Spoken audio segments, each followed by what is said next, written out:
Okay, good evening. It is Monday, October 18th, 2021 at 7 p.m. I call this meeting of a special meeting of the Planning and Zoning Commission of the Subdivision Regulations Review Subcommittee to order. Commissioners present are Mr. Hill and the chair. And so we will begin. Okie dokie.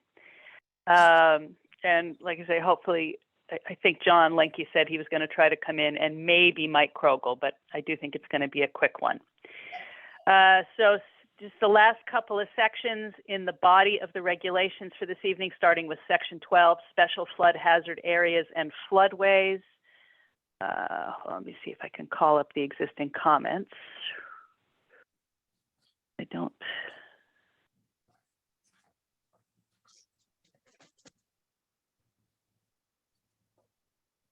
But maybe there is no markup here. Okay, so right off the bat, and this is something that actually has been giving me trouble looking at this section among others, is I feel like all of these sections are kind of just tacked on here. But in particular, I feel like this one would flow better if we moved it to follow in some way the sections on stormwater management and erosion and sediment controls. I don't know why this is here, and I feel like if I were a developer looking for things, I would be looking for them in related subject matters. So unless there is an objection, I'm going to include that comment.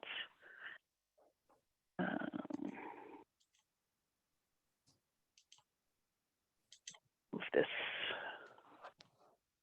bar with you guys. By the way, Joe, you're on mute. I don't know if you did that on purpose or not. I had put myself on mute on purpose. But, is that because of your puppy? Well, no, not in this case.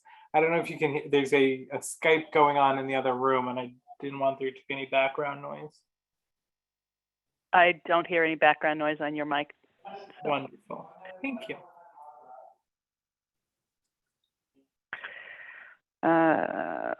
Stormwater. Here comes John B.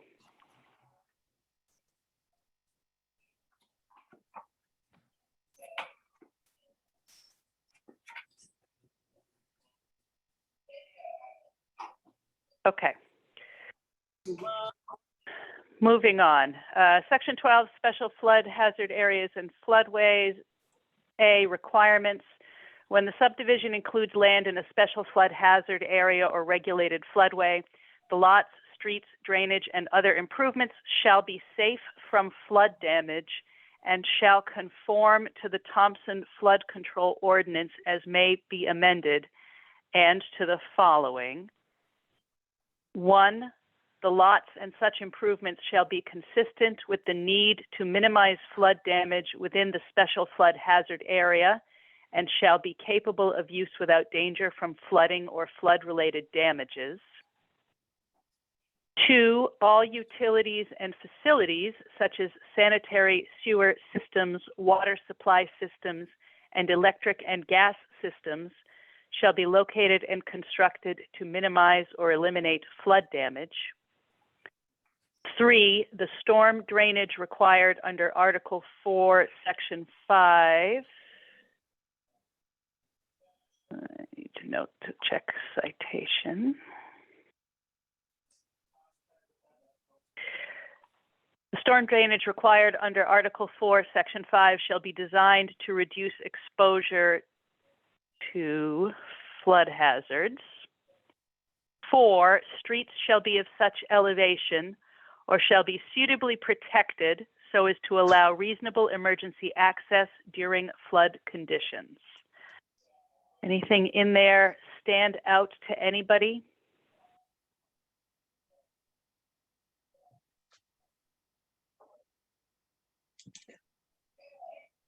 I mean, my first flush says no, that this all seems fairly benign.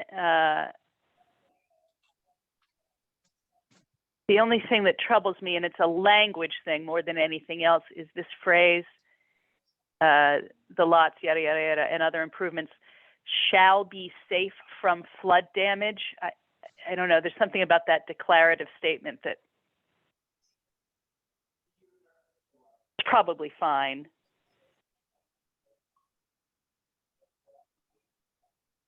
Yeah, I see what you mean. I had the same, I think, instinct when I read it, Tira.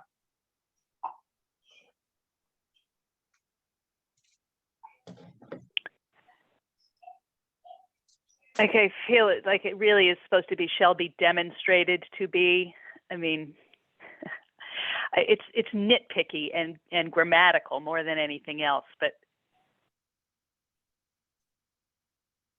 Right.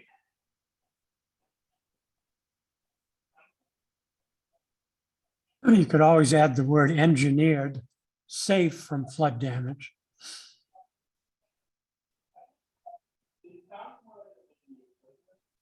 Yeah, I was thinking something like designed to be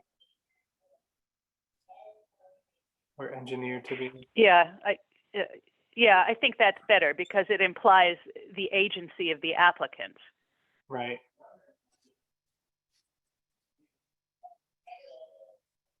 Although I suppose if we were going to be really thorough, it would be shall be demonstrated to be or shall be designed to be.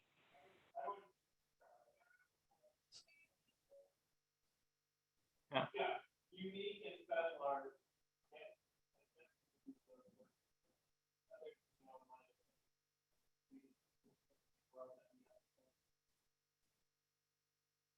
Anything else in here stand out to anybody?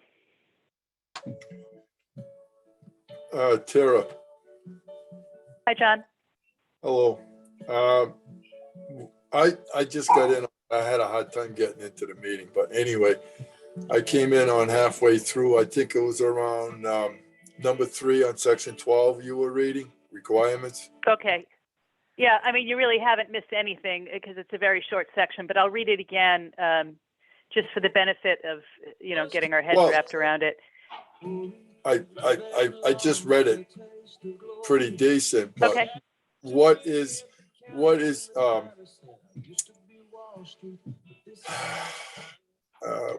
your concern about it? I think 4 would be a big concern. 3 and 4, I believe. From what I'm reading. Well, what do you mean? What do you mean you think they're of concern? Well, what I'm looking at it from the construction side of it. The storm drainage required under Article 4, Section 5 shall be designed to reduce exposure, flood hazard. There, those last 3 words just doesn't seem to come together correctly. Shall be designed to reduce exposure to any type of flood hazard. And it should be done by an engineer, like Mr. Hill just said. Because flood hazard can be anything. It could be a lot of rain, or at the end of winter, had a very big winter, and the snow starts melting quick or whatever. It could, any condition can create a flood hazard. Well, what is suitable to help minimize that flood hazard in that area? What would it take to minimize it? Would they have to put in certain detention ponds, which would alleviate how the water is flowed? In other words, one would fill up to a certain height, then when it overflows, it goes to another. Okay, I think I see where you're going with this now. Yeah, now I do, because I wasn't sure. I think this is possibly, John, and I'm sort of guessing here, but I think my very opening statement about this, which was that I think that this very small section is out of place here, almost like it was tacked on as an addendum after the rest of the subdivision regulations were listed, and that this is really responsive to the design standards that get described earlier in the document, which is stormwater management, low impact development, erosion and sediment controls. But that here, you're right, one of the things that's odd about it is that it says it shall be designed in these ways, and then there's no standards. So Right. what I think you're responding to, and is that right, that you're responding to the fact that there are no standards described? Yeah, because, I mean, all utilities, or if you go to 2, all utilities facilities such as sanitary sewer water, stuff, they all have to be designed and set in to, so that they don't get any, how can I say, so that if there's a flood condition and everything, they're not affected. So the design and how they are to meet it, you can call it a catch-22, but if it's done properly and the engineers and everything take all of that in consideration and say, okay, this is what can happen under these conditions of a flood condition, depending on what it is, that this would not get affected and affect the subdivision, or like, well, let's put Route 12. Route 12 is your main artery for the sewer and all that stuff. And if the river overflows and everything, guess what? It could take, if it takes part of that road apart, especially at the bridge below the school. Think about that. It starts ripping that apart. And I'm going back to the 55 flood and stuff, and a few other high water times when we had a lot of stuff, rain and whatever continuous for 40 days and 40 nights. How's that going to impact? We're going to be right back. The whole town's shut right down. Your town's divided in half right there. So, yeah, this section here, I'm going to have to go with you. It is out of place because it is not really given any good definition. So should we just take that one right out and just throw it right back to section 5, Article 5, and all of that?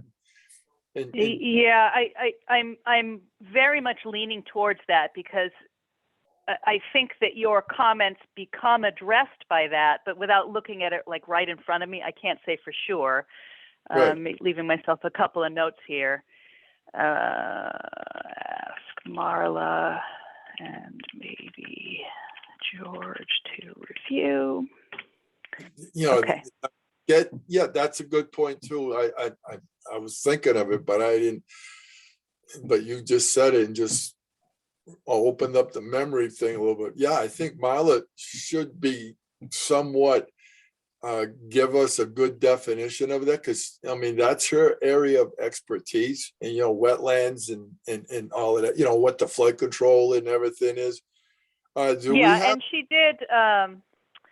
she did essentially review the earlier sections, right? Both in this document, but more comprehensively when we rewrote them for the zoning regulations, because we did more or less peel both of those sections, copy them over from the zoning regulations with some modifications to make them appropriate for subdivision. Right. And I know that she, at the time, looked at those just exactly for that reason, to say, hey, what's specifically appropriate for subdivision? But I wouldn't have called her attention to this at that point because we were going in order. So I will do that. And I know that she wants to see this completed rolling draft anyway, when we're done. So, I like that, but just for an example, and we're going to go back to this, and I know everybody's getting tired of hearing it, but lately it's been this one particular place is pretty much setting the tone for us, and that's Madison Avenue. You look at the way everything's been designed, the way it's been built up on say it's a incline or a hill, a little bit of a hill, slope. Now everything's running right down to Route 12. Now that could create a flood hazard, because you got all this water. It's going to come downhill and hit that low line, and guess where it's going to sit? Right at the bottom. And if it does not have any good,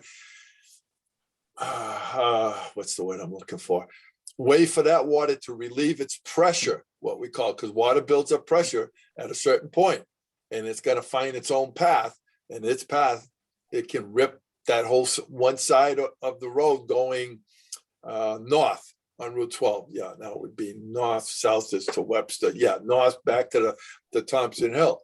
There's your low line right there. If that water builds up. Well, and in fact, they did have problems, right? They had that one homeowner who was getting all kinds of standing water on his property because Correct. of the improperly designed, or at least improperly managed processes. Now, as a side note, I was telling these guys right before we started, Rich Benoit and I sat down to go over the appendices on Friday. We spent quite a bit of time, and he had some notes for me and whatever. One of the things that I asked him to do for me was to sketch out an appropriate order of action for the construction, I guess, or for the planning and phasing of subdivisions, because a lot of, and you're right, we do keep coming back to Madison Ave, right? Because it's all been kinds a of big, stuff just sort of happened up there, kind right. of willy-nilly. But part of that might be alleviated if, in fact, we had a correct order of action that was presented to applicants. Like, you must do this, and then you must do this, and then you must do this. And in order to deviate from this, you have to show us that it has to be this way and no other way, that the unique conditions of your subdivision mean you have to take things out of a certain order. You know, and if that had been in place, maybe some of the stuff on Madison Avenue would never have had the opportunity to happen. It's kind of a side point to this, but I think you and I are agreeing on what should happen with this small section. Yep. What do you other guys think here?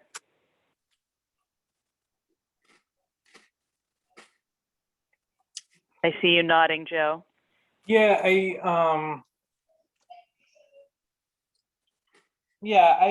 felt, you know, as John is saying, a certain vagueness to this section, a certain lack of specificity. So, It's the maintenance. The guy's trying to put the subdivision together, and we were very nice and gave him a little leniency. He went right past everything, did everything he's doing illegally, and he hasn't really followed our steps. And if we take this road over, give the okay to the Board of Selectmen to accept this road the way he's got it set up, we, the planning and zoning, and then the town itself, every goddamn taxpayer we got is going to be peeing and emming about it because we accepted the road the way it is, and we're going to end up paying for it. Sorry.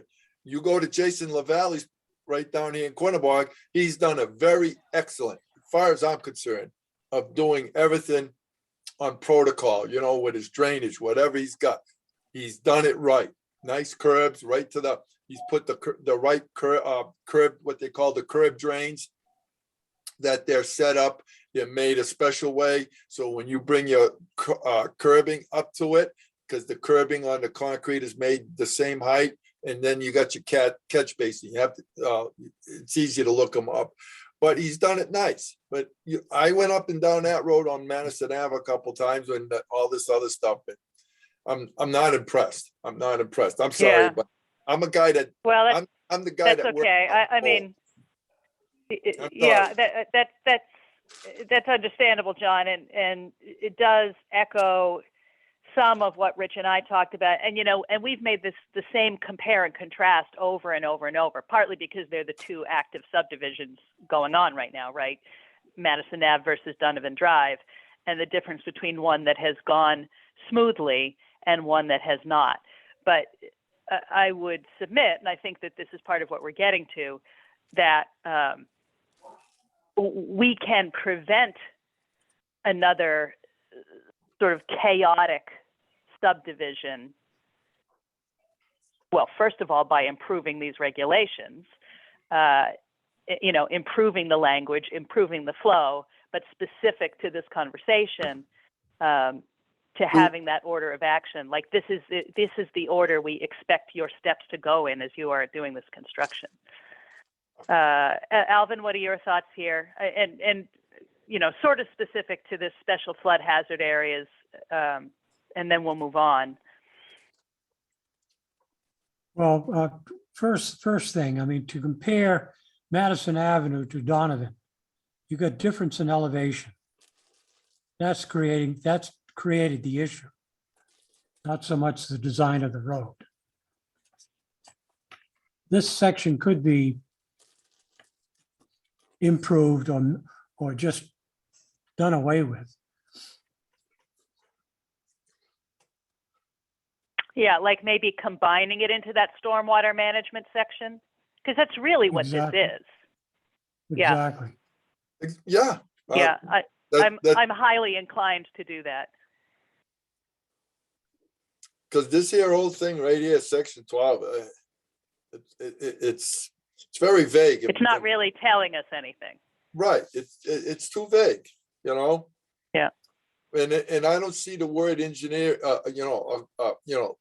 like an engineer, a qualified engineer. If you have a qualified engineer that knows all about how drainage should be, or which way it should go, or where what could cause a flood hazard, or what is a flood hazard, and it should be taken into account for that. So this way, when the process is being done, it's going to meet that expectation of what it needs to do to minimize. The word I'm going to use is minimize that flooding. I mean, Mother Nature, sometimes she can be wicked to us, and there's nothing you can build but she'll overcome it one way or the other. That's Mother Nature, and we have to live with that. But if we can control it to a certain point, so the damage doesn't become great, we'll say, where it's going to cost, the homeowners in that area, or the town, or whatever, because it all falls back on, it's going to fall back on the town itself. And it's bad enough that people are going to be up in arms over a mill rate anyway, but. Right. Well, I hear round agreement on what to do with this section. I would move. I'll do that as I rework it. I mean, that's my opinion. I'm not trying to persuade you. I think it's all of our opinions, John. I don't think there's any conflict here. All right, moving on to section 13, water supply and sanitary requirements. A, applicant's responsibility. It is the responsibility of the applicant to supply sufficient evidence to the commission to prove that water supply and each soil absorption sewage disposal system facility can be installed to function properly and not cause a pollution problem, and be in conformance with the Connecticut Public Health Code or its successor regulations. And here's some of this formatting nonsense. Pardon me while I find the rest of it. B, sanitary report requirements. Oh, and look at that. We have a comment here from Dave Help. We'll read it anyway.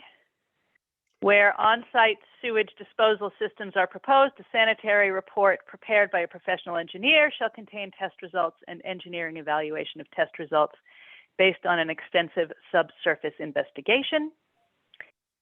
The evaluation shall include a determination whether the soil is suitable for the absorption of septic tank effluent, and if so, how much area is required.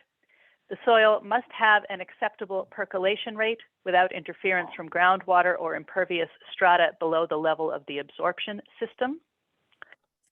The technical standards used in the evaluation shall be in accordance with NDDH standards and procedures, with particular reference to the sanitary code of the state of Connecticut.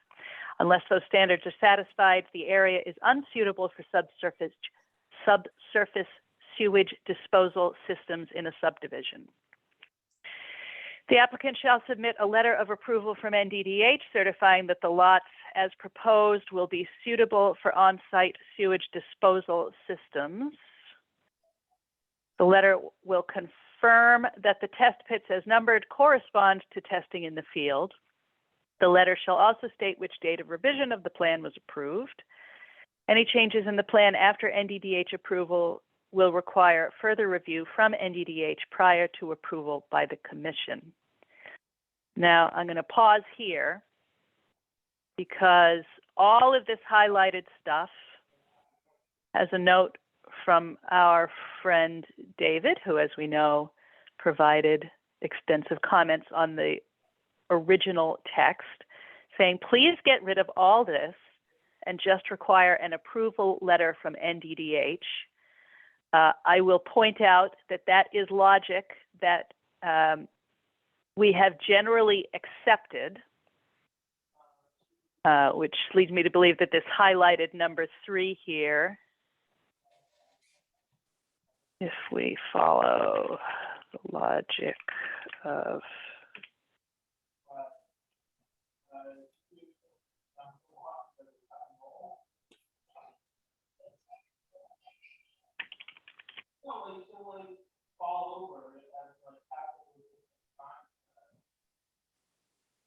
which is that if we follow that logic and, continue to agree with it as we have throughout, that this number 3 is the only thing we really need. And again, is this a section? Or is this something that gets incorporated into another one of the sections where standards are described? And if we do so, is it redundant to something that's already there? So those are a lot of little questions to answer here. Again, Variations on a theme. When we make our opinion or base everything that we're doing for the subdivision or a homeowner or whatever, we rely on NDDH for the, what they feel is the proper engineering setup.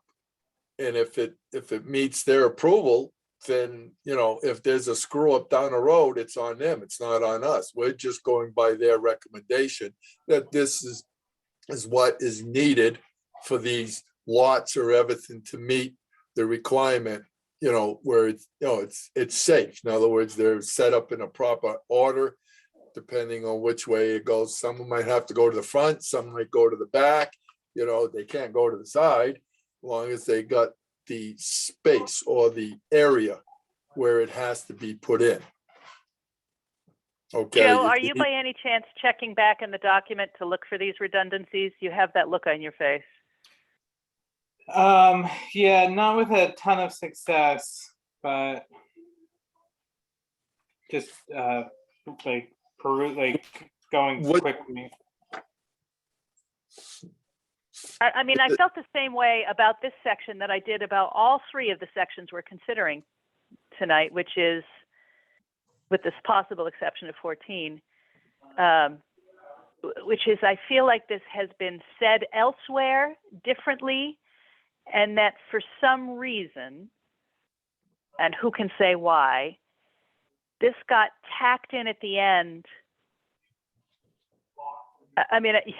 Can you almost imagine the process? Like, oh, we haven't specifically addressed, we should tack it in there. And then creating these redundancies or layers of requirements from the commission, which really are redundant to the only true need, which is that the NDDH is going to tell you whether or not it can be used. Your property is suitable. Correct. Is there anything I'm missing here? Nope. Shouldn't it be back? Now I'm getting myself confused. But I know you're right, Tara. We did discuss this a while back in in the earlier part of this sub-regulation. I'm trying to think. I know that we did, and I think it actually occurs in slightly different forms in a couple of places. I Correct. think it occurs in the application requirements. Yeah. I think it talks about, what we ask the applicant to even bring to the table. And then I think that it gets addressed again in standard, some of the design standards Yeah. Um, Well, right there but I'm alone, less certain about that. right there alone, Tara, and that the design standards actually, if you took this and moved it back to that area, I mean, it would eliminate this because sanitary report requirements would be the same thing as using it in with the design. Just incorporate the sanitary report requirements in with the standard design. So this way it's all under one roof. I, like I said, I'm giving you from my experience, my years of messing around with this stuff. And you always try to make it simple, you know, and what little bit more clarification in one spot. This way we don't have to go dragging our feet all over the place, looking, you know, trying to answer this question. Me, I believe in the NDDH and whatever they approve. I mean, it gives us the proper decision making to, you know, say yes, because you don't want to overstep NDDH. Well, we can't really overstep them. No, I'm just saying. They are the body with authority, right? So, right. Yes. Again, we all, or you and I agree here. I think we all agree. Well, look back. Just take this whole thing, put it in a block, and look back at the you know, the three areas you just discussed. Now that you mention it, I think the standards definition or whatever, that would be more appropriate there, and it's under one roof. Unless everybody else, you know, like Joe and Alvin see differently, and they have their opinion, but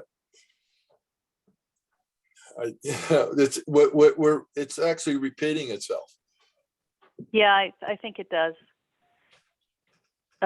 Anybody else, any comments on this? Yeah, I would just say, like, I think, yeah, if and I don't know off the top of my head, and I couldn't find it in here, but if we do find it to be redundant, you know, I think then yes, it should be eliminated. Yeah. And I'm almost positive, but you know, the way we look at these during these, it's hard for me to tell Right. I think this second where those redundancies are. In the zoning regulations, we included or allowed for some redundancy where we thought it made, you know, it was sort of like said from a different perspective, or that, but this doesn't seem like that.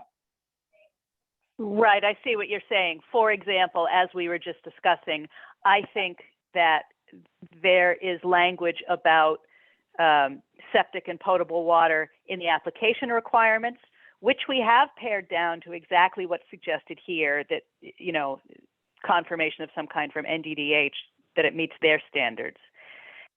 And I think, but I'm less certain, that also in the design guidelines. So those are two separate ways to address one issue. One is what's the documentation that you provide, and the other is what is the standard that that documentation documents.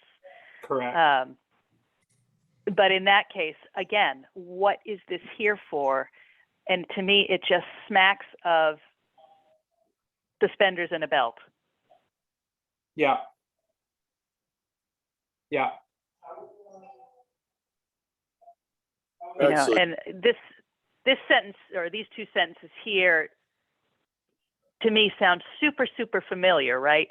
Under water supply report, a potable, adequate, and dependable supply shall be provided for every lot. Test wells may be required in areas identified as areas of groundwater contamination or where previous land uses may cause well water problems. I swear to you that that sentence is elsewhere in this, or those two sentences are elsewhere in this document. On their own, on the face of them, I think they're fine. Right. But what are they doing here?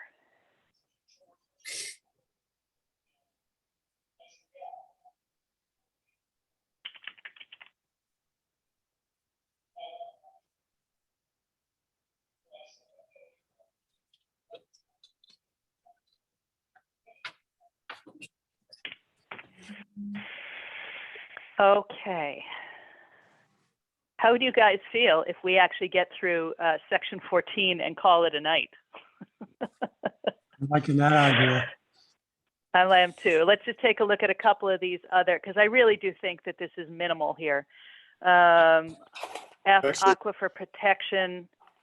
All areas designated for the loading, handling, or storage of toxic waste and materials, including areas where motor vehicles may be repaired or serviced, shall have ground or surface or floor surface designed to collect and contain accidental spills of toxic material. And again, we've got a note here from Dave Held. This doesn't belong in subdivision regulations. This is a zoning/site plan issue and belongs in those regulations. I would agree with that statement on its face unless someone can posit to me a circumstance specific to subdivision where this would apply. Actually, he's right there because loading, handling, or storage of toxic waste material, including areas where motor vehicles may require that, you're pretty much talking a commercial area business. Okay, if any of this is done in a subdivision, then shame on us for letting it happen. Okay, this shouldn't. I don't know. You got to have your accidental spills of toxic material. It has to be a special enclosed area to put any contain, to contain accidental spills. In other words, it's got to be a special, it's like storage tanks now, fuel tanks, outside fuel tanks, except the ones that like up at the school. But if you put the old style storage tanks, they used to be like Kenyon Oil. Alvin Hill knows what I'm talking about. I used to have them up in the air and the trucks used to drive, fill them up. Well, there was nothing underneath it to catch any diesel fuel, oil, whatever get spilled when they were loading and unloading the trucks. Then that ground down there was contaminated. Yes, you're looking at 50, 60 years of contamination. Now they had to build concrete containment areas around that so it wouldn't proceed any farther than what they got. That's the only thing is you have to have a containment area or a containment tank. So if there's any spills, it would leak into that tank, and that's as far as it would go. You're talking a costly project. So anybody that's got a business that services vehicles or parks vehicles or taking in waste oil, then they have to have and that's going to come under under DEP. That's their jurisdiction. And they have certain requirements for that. We shouldn't even get into that. We should follow what the requirements, again, my opinion, what DEP. You're talking to an old dog from the old days when Mother Nature, we used to really abuse Mother Nature, okay? And I'll put my hand up for that. That back in the day. Nobody ever thought of taking waste oil when you drained your oil and dumped it on the driveway, a dirt driveway, because it used to contain the dust. Now you can't do that. That's contamination. There you go. I think So that if I were to guess, Scratch. I just gave you one. Yeah, that's okay. Wait, what were you about to say, Alvin? Go ahead. Same thing. Scratch it. It doesn't belong here. Right. Yeah, right. So if I were to hazard a guess on this section, and remember when we did the zoning regulations, we also kind of struggled with what to do about the references to the aquifer protection Correct. areas. There was some idea that we had to reference them within the zoning regulations, but they are in fact their own set of regulations. So again, maybe the solution here is to find the appropriate place in the design standards just to refer applicants to the aquifer protection regulations where appropriate. But this actual language has nothing to do with subdivision. Correct. It does have to do with land use, but subdivision regulations don't tell us anything about the use of land. It tells us about the rules for dividing land. Land use, Sure. you're correct, Tara. Land use or any commercial or industrial area that we have designated. That's where that would go, because that's where that was going to be mostly used. Is anybody that's got an automotive business or is handling packaging or something or whatever they're manufacturing, anything. It's going to be mostly in a commercial or industrial, or a business or the business district. That's the only place it's going to fit. Yeah. All right. I think I know what to do here. All right. Let's look at this last little section, and then we will have a mercifully short night, I think, because then after that it's the appendices. Section 14, digital data requirements. And it's so short, I'll just read the whole thing, then we'll look at these sidebar comments, and then we'll make whatever decisions we need here. Section 14, digital data requirements. 1, all subdivisions approved by the commission of 4 lots or greater shall deliver digital data prior to the signing of the final Mylars. All digital mapping data shall be delivered in Connecticut state plane coordinates with a horizontal datum of NAD 83 and vertical datum of NAVD 88, provided there are existing control points within 1,000 feet of the subdivision. 2, all data shall be delivered in one of the following digital raster formats with a minimum scanning resolution of 300 dpi. A, an uncompressed TIFF. B, a compressed TIFF using International Telecommunications Union, ITU, Group 3 or Group 4 compression techniques. 3, if the applicant is unable to provide the required digital data, a fee of $50 per proposed lot will be required. Okay. Now let's look at the sidebar comment. Go ahead, Alvin. I was going to say, what year was this written? How much of this should, well, how much is updated? It should be. 19. I'm guessing, what was this, 2008? Was that when these were done? That was the last edition. Yep. So I guarantee you that whatever these standards were at this, when this was written, have been updated, which, by the way, is more or less Dave's point on the side, or one of his points. I would caution that requiring a particular format will be troublesome as formats evolve. Yeah, and again, like, I don't know why we need this. We have asked in application requirements for digital copies. The DPI, we are less specific with. And are you aware of whether the existing subdivisions that we have been delivered digitally in these formats? Do we think that anybody has even looked at this, observed it, provided it? I never seen I it. feel it. All I see is the Mylar being signed, approved it. and signed. Yeah. Yeah, I should think be- that what we have done here is just looked at 3 utterly redundant and unnecessary sections. That's what I think. Why would, Terry, on this one here, have you ever seen, I've been on, like Joe and I, we've been on since 2013. I haven't seen any of this. Have you, Joe? No. So then why do we really need this? We get it on the application. They got to go through all the paperwork, whatever it is, to show us what's being done, with the NDDH and the DEP and et cetera, et cetera, et cetera. What does this prove? What does it really show? That's my question to you, Tara. I think we're all asking the same question, John, and I don't think any of us have the answer. Well, but I mean, Right? think about it. What, even Joe, what do you think? You're the professor here. What do you think? Does this have any meaning behind it? Is it helpful to us? Yeah, and where do we store the data?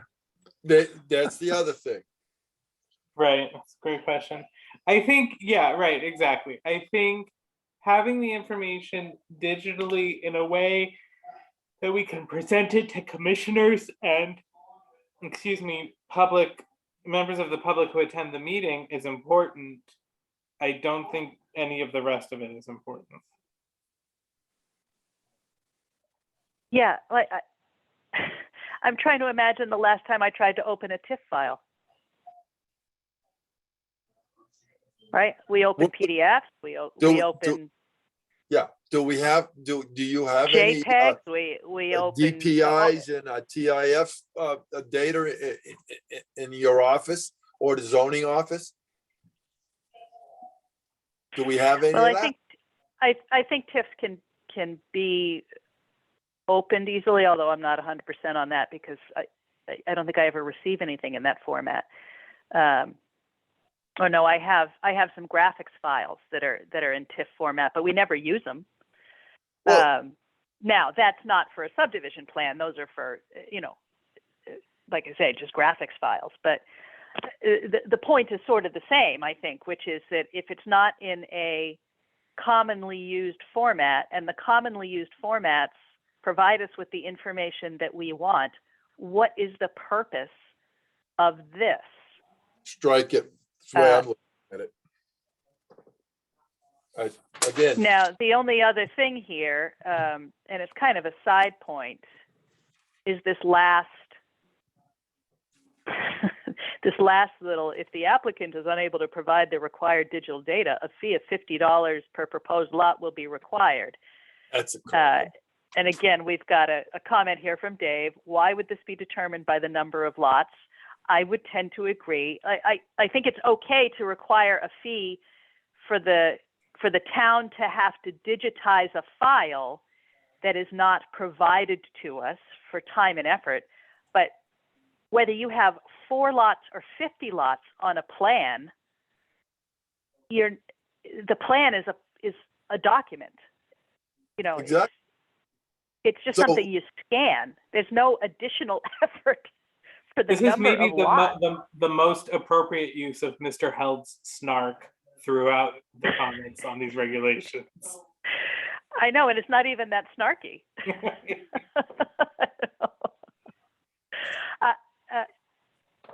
I mean, I am willing. So what I'm thinking we should do here is, again, take what is valuable here, Yeah. which is a requirement that data must be delivered digitally for the purposes of commission review, PDF files, whatever, however they're delivered in a common format, which is already stated in the application requirements, but maybe should be reiterated both for the application and for the final plan, like the Mylar, right? Digitally delivered. I think it's okay to say, if you're going to make the town go to the effort of digitizing your files, we're going to charge you a fee. Mm-hmm. And I would say $50 is not an unreasonable charge, even 12 years on, because it really doesn't take that much effort. It's really just a nuisance fee, right? But the rest of this, to me, is just like Useless. Useless. I mean, I wouldn't go quite so far as to say word soup, but it doesn't provide us with any deeper understanding of the applicant, the application, the plan. That's my observation. Well, I thought the whole point behind us doing all of this and going through all this was to get everything simplified, make it easier for the applicant as well as us, but still have you are correct. And still have all the detailed information that is needed, whether if it's in written form, put on a flash drive, whatever. But it's simplified. And that is the whole key of this whole thing is let's get rid of some of the verbiage that, back in the Yeah, day, no, I hear you. they used to I hear use it for the paper out in the outhouse. But I mean, but what you just said makes sense. But again, simplify it. That's all. That's all. To the best. If it has to be digitally mapping, okay. But are you going to do it, or is it going to be up to the engineer or of the subdivision? There's the key words. Thoughts on that? No, I think we're all together. Digitize info, but not based on per lot. Okay. Well, look at that. Record time.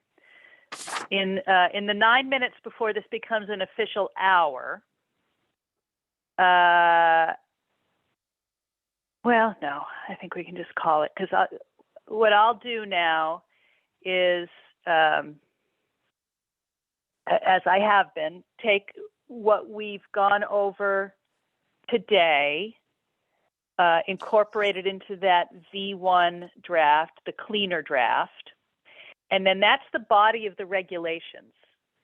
So there are some things that I just, while we're here, I'll mention that I am likely to do that are different from how the V1 draft looks now. In order to make the subdivision regulations consistent in format with the zoning regulations, I'm probably going to peel the definitions and put them at the end as a glossary, because right now they're in between general information about subdivision regulations and the application process. I don't think that the flow there is particularly great. The section on energy conservation, I am going to just peel out of the body and work on the appendix. I have a beginning of a draft. I got some comments back from the Center for Ecotechnology, who helped me with the renewable energy section on the POCD. And I will put the comments that I had from Rich Benoit into the appendices. The appendices won't be in the V1 draft because we haven't reviewed them as a group yet, but that'll all be in for the next meeting. And hopefully also the other appendices that we agreed to create, like the one that I agreed to create on appropriate street tree species. Shouldn't actually take me very long, but needs to be done. And then I know Marla in particular wanted to read the completed draft of the body of the regs. So I think that's where we're at. Now, right now, and Gloria, I don't know if you saw this, but let me know if you didn't. I am planning on doing this again on this Thursday. These were the only 2 dates where we got any kind of consensus on who could be there. You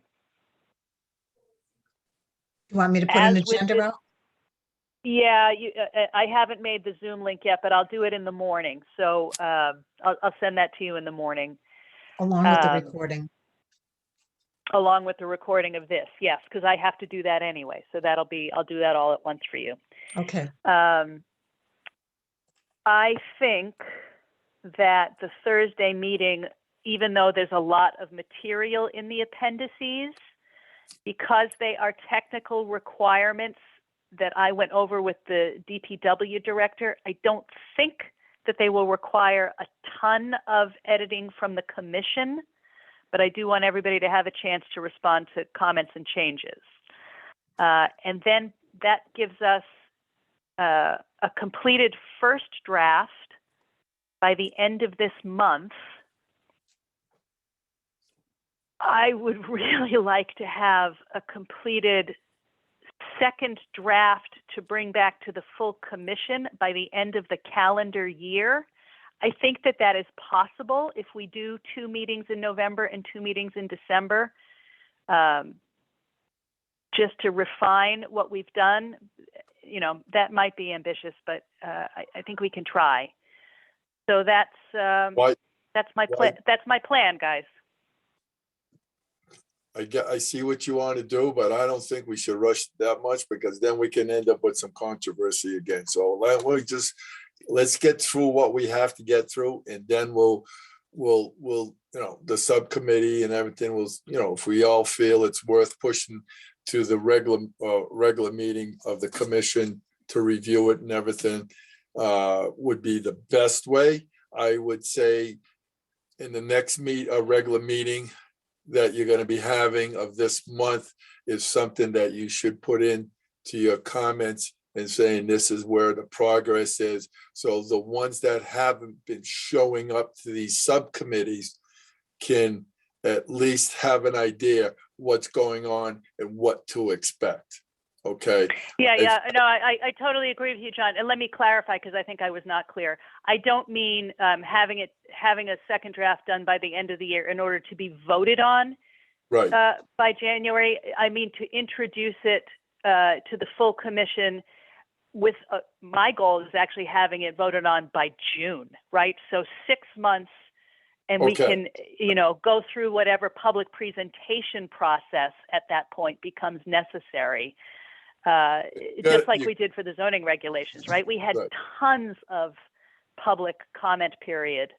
Well, So whatever we have done by the end of this calendar year is what I would want to have mostly ready to go to public comment, I guess is what I'm trying to say. right, because the public comment, I'm going to tell you, like we went through our regular regs and what we went through for what, 4 months stuff that were being brought out over, you know, it was trivial stuff, but still the point was they were just aggravating everything. And also you got to remember, we could end up with 3 new or whatever commissioners in November. So, Well, you know, that's a good point, John. you know, and so whoever is going to be a new member, I'm not, you know, we could have 1 or 2 people out of the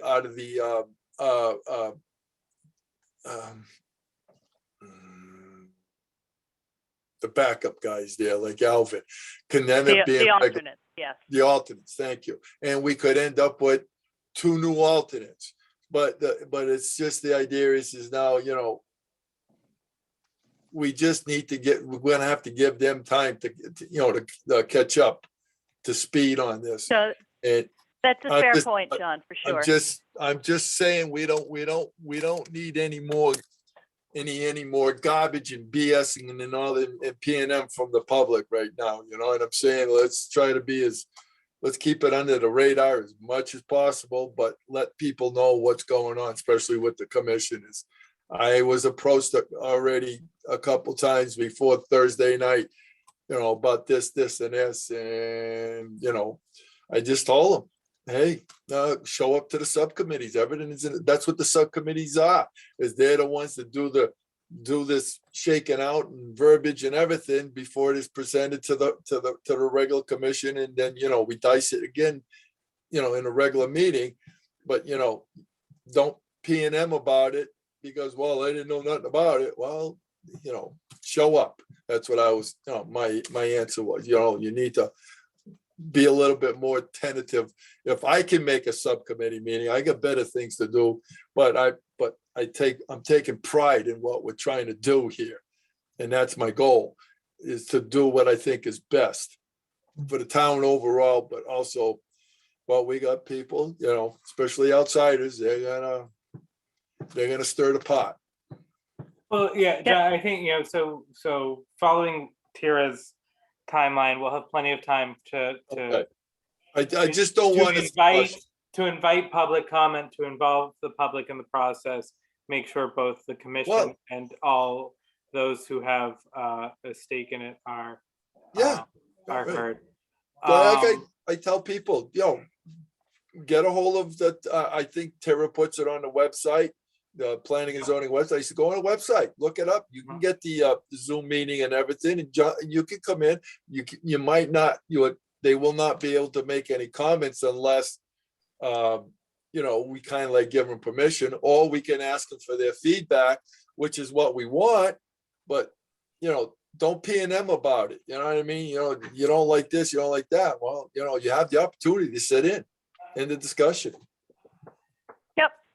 Yep. Thanks everyone for good work tonight. I will move, because there's not that many people to move in a second. I will move the adjournment of this meeting.